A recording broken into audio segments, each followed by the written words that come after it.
केंद्रक को कोशिका का नियंत्रण केंद्र कहा जाता है। यह कोशिका के विकास, चयापचय, वंशानुक्रम और प्रजनन की सभी क्रियाओं को नियंत्रित करता है। केंद्रक की खोज 1831 में रॉबर्ट ब्राउन ने की थी। यह कोशिका के भीतर झिल्ली से घिरा एक प्रमुख अंग होता है। केंद्रक के भीतर अर्धद्रव पदार्थ पाया जाता है, जिसे नाभिकीय द्रव्य या कैरियोलिम्फ कहा जाता है।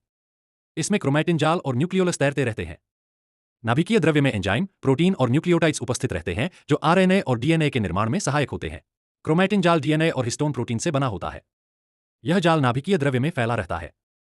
जब कोशिका विभाजित होती है, तब यह क्रोमैटिन सिकुड़कर क्रोमोसोम के रूप में दिखाई देने लगता है।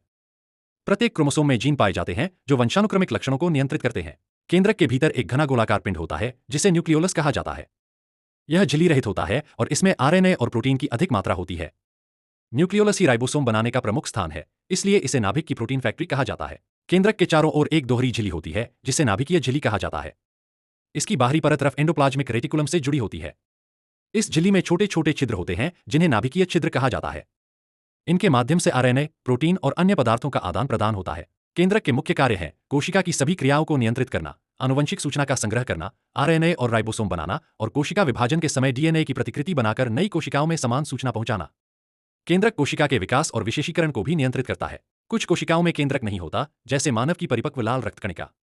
इन्हें एन्यूक्लिएट कोशिकाएं कहा जाता है। कुछ कोशिकाओं में एक से अधिक केंद्रक होते हैं, जैसे अस्थि पेशी कोशिकाएं। जबकि प्रोकैरियोटिक जीवों में वास्तविक केंद्रक नहीं होता, बल्कि डीएनए का क्षेत्र न्यूक्लियोइड कहलाता है।